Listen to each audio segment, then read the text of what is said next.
ఇవన్నీ కూడా అమలు చేయాలి అని ఆరాటపడడం, ఇవన్నీ ఎక్కడా కనిపించవు. ఇవన్నీ ఎక్కడా కూడా వెతికినా కూడా కనిపించవు. ఒకవైపున సూపర్ 6లు కనిపించవు, సూపర్ 7లు కనిపించవు, ఆయన ఎన్నికలప్పుడు చెప్పిన మాటలు ఏవి కూడా కనిపించవు. ఉన్నదల్లా ఏం కనిపిస్తుంది అని అంటే రెడ్ బుక్ పరిపాలనతో రాజ్యాంగాన్ని తూట్లు పొడచడం కనిపిస్తుంది. రాష్ట్రంలో ఈరోజు ఏం కనిపిస్తూ ఉంటాయి అని అంటే లిక్కర్ స్కాము, శాండ్ స్కాము దగ్గర నుంచి మొదలు పెడితే ప్రతి నియోజకవర్గంలో ప్యాకెట్ క్లబ్బులు, ప్రతి నియోజకవర్గంలోనూ మాఫియాలు. ఏ నియోజకవర్గంలో ఈరోజు ఏ మైనింగ్ యాక్టివిటీ చేయాలన్నా, ఏ పరిశ్రమ నడపాలన్నా ఈరోజు ఎమ్మెల్యేలకు ఇంత, చంద్రబాబుకి ఇంత అని కలెక్షన్ మెకానిజంతో ఒక మాఫియా సామ్రాజ్యం నడుస్తూ ఉంది. ఈరోజు ఒకవైపున అన్ని రకాలుగా రాష్ట్రం వెనకడుగులు వేస్తూ ఉంటే, తిరోగమనంలో రాష్ట్రం ఉంటే, మరోవైపున మనం తీసుకొచ్చిన సంస్కరణలు ఈరోజు కళ్ళ ఎదుటే నీరు గారిపోతా ఉన్న పరిస్థితులు ఈరోజు కనిపిస్తూ ఉన్నాయి. ఎప్పుడూ కూడా రాష్ట్రంలో జరగని విప్లవాత్మక మార్పులు తీసుకురాగలిగాం. ఇంతకుముందు సాధ్యమేనా ఇలాంటి మార్పులు అని అనిపించే పరిస్థితి నుంచి ఇలాంటి గొప్ప మార్పులు సాధ్యము అని చెప్పి చేసి చూపించగలిగాం. మేము తీసుకొచ్చిన ప్రతి మార్పు కూడా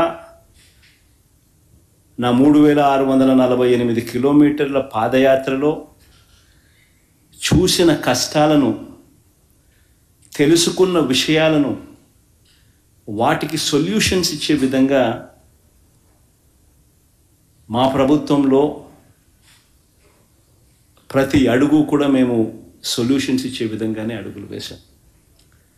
ఆ సొల్యూషన్స్ ఇచ్చే క్రమంలో ప్రతి రంగంలోనూ ఒక రెవల్యూషన్ తీసుకురాగలిగాం. ఆ సొల్యూషన్స్ ఇచ్చే క్రమంలో ఇది సాధ్యం అవుతుందా అనే పరిస్థితి నుంచి సాధ్యం చేసి చూపించగలిగాం. ఎప్పుడు ఊహించని మార్పులు తీసుకురాగలిగాం. డెలివరీ మెకానిజంలో లంచాలు లేకుండా, వివక్ష లేకుండా అసలు గ్రామాలలో ఏదైనా ప్రభుత్వ పథకాలు ఇవ్వగలుగుతామా, ఇవ్వడం సాధ్యమేనా అని అనిపించే పరిస్థితి నుంచి లేదు, ఇది సాధ్యమే అని చెప్పి గ్రామ స్వరాజ్యాన్ని తీసుకొచ్చాం. ప్రతి గ్రామంలోనూ సచివాలయ వ్యవస్థ, ప్రతి 50-60 ఇళ్లకు వాలంటీర్ వ్యవస్థ, లంచాలు లేకుండా, వివక్ష లేకుండా ప్రతి పథకము, దాదాపుగా 540 రకాల సేవలు గ్రామంలోనే ఇంటి వద్దకే డోర్ డెలివరీ. గ్రామ స్వరాజ్యానికి నిజమైన అర్థం చెబుతూ వివక్ష లేకుండా, లంచాలు లేకుండా ప్రతి ఇంటికి మంచి చేయగలిగిన పరిస్థితులు ఈ 5 సంవత్సరాల పాలనలోనే, గత 5 సంవత్సరాల పాలనలోనే చూసాం.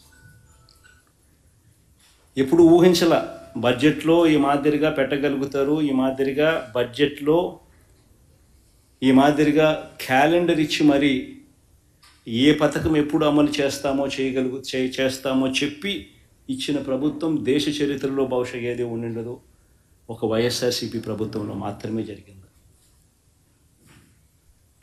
లంచాలు లేకుండా, వివక్ష లేకుండా ఏకంగా 2,73,000 కోట్ల రూపాయలు లంచాలు లేకుండా, వివక్ష లేకుండా ప్రతి ఇంటికి అందించగలిగిన పాలన నుంచి ఈరోజు మళ్ళీ జన్మభూమి కమిటీలు, మళ్ళీ తెలుగుదేశం పార్టీ నాయకుల చుట్టూ తిరగడాలు, ఉన్నవన్నీ కటింగులు, అసలు ఏ స్కీములు లేని పరిస్థితులు. ఇది చంద్రబాబు నాయుడు గారి ప్రభుత్వంలో ఈరోజు కనిపిస్తూ ఉన్న పరిస్థితులు. ఊహించని విధంగా గవర్నమెంట్ బడులలో ఇంగ్లీష్ మీడియం సాధ్యమేనా అన్న పరిస్థితి నుంచి గవర్నమెంట్ బడులు ఏ రోజైనా ప్రైవేట్ బడులతో కాంపిటీషన్లో చేయగలుగుతాయా అన్న పరిస్థితి నుంచి మొట్టమొదటిసారిగా గవర్నమెంట్ బడులతో ప్రైవేట్ బడులు కాంపిటీషన్ లేకి తీసుకొచ్చిన పరిస్థితులు వైఎస్ఆర్సీపీ ప్రభుత్వంలోనే చూసాం. గవర్నమెంట్ బడులలో ఇంగ్లీష్ మీడియంతో మొదలు పెడితే సిబిఎస్ఈ ఐబీ దాకా ప్రయాణం తీసుకొచ్చింది ఎవరంటే వైఎస్ఆర్సీపీ ప్రభుత్వం. జరిగింది ఎప్పుడంటే వైఎస్ఆర్సీపీ ప్రభుత్వంలోనే. 3వ తరగతి నుంచే టోఫుల్ క్లాసులు ఎప్పుడు జరిగాయి అని అంటే వైఎస్ఆర్సీపీ ప్రభుత్వంలోనే కనిపిస్తాయి. నాడు నేడుతో స్కూళ్ళు ఎప్పుడు బాగుపడ్డాయంటే ఎప్పుడు జరిగాయంటే వైఎస్ఆర్సీపీ ప్రభుత్వంలోనే కనిపిస్తుంది. 6వ తరగతి నుంచి ప్రతి క్లాస్ రూమ్లు డిజిటైజ్ చేస్తూ ఐఎఫ్పి ప్యానెళ్లతో డిజిటల్ బోధన ఎప్పుడు ఆరంభమైంది అని అంటే అది వైఎస్ఆర్సీపీ ప్రభుత్వంలోనే. 8వ తరగతి పిల్లల చేతుల్లో ట్యాబులు ఎప్పుడు కనిపించాయని అంటే అది వైఎస్ఆర్సీపీ ప్రభుత్వంలోనే. సబ్జెక్ట్ టీచర్ కాన్సెప్ట్ 3వ తరగతి నుంచి ఎప్పుడు స్టార్ట్ అయ్యింది అని అంటే అది వైఎస్ఆర్సీపీ ప్రభుత్వంలోనే. బడులకు పోతా ఉన్న పిల్లలకు తల్లులను ప్రోత్సహిస్తూ పిల్లలను బడికి పంపించేలా తల్లులను ప్రోత్సహిస్తూ అమ్మఒడి ఎప్పుడు ఇచ్చారు అని అంటే అది వైఎస్ఆర్సీపీ ప్రభుత్వంలోనే. పూర్తి ఫీజు రీఎంబర్స్మెంట్తో పిల్లలకు అండగా ఎప్పుడు నిలబడింది అని అంటే అది వైఎస్ఆర్సీపీ ప్రభుత్వంలోనే. ఆన్లైన్ వర్టికల్స్ తీసుకొచ్చి సర్టిఫైడ్ ఆన్లైన్ వర్టికల్స్ కరికులంలో భాగంగా ఎప్పుడు తీసుకొచ్చాము అని అంటే అది వైఎస్ఆర్సీపీ ప్రభుత్వంలోనే. మ్యాండేటరీ ఇంటర్న్షిప్లో మొదలెడితే కరికులంలో మార్పులు, సిబిఎస్ఈ నుంచి ఐబీ దాకా ప్రయాణం, ఇటువంటి రెవల్యూషన్స్ అన్నీ ఎప్పుడు జరిగాయనంటే వైఎస్ఆర్సీపీ ప్రభుత్వంలోనే.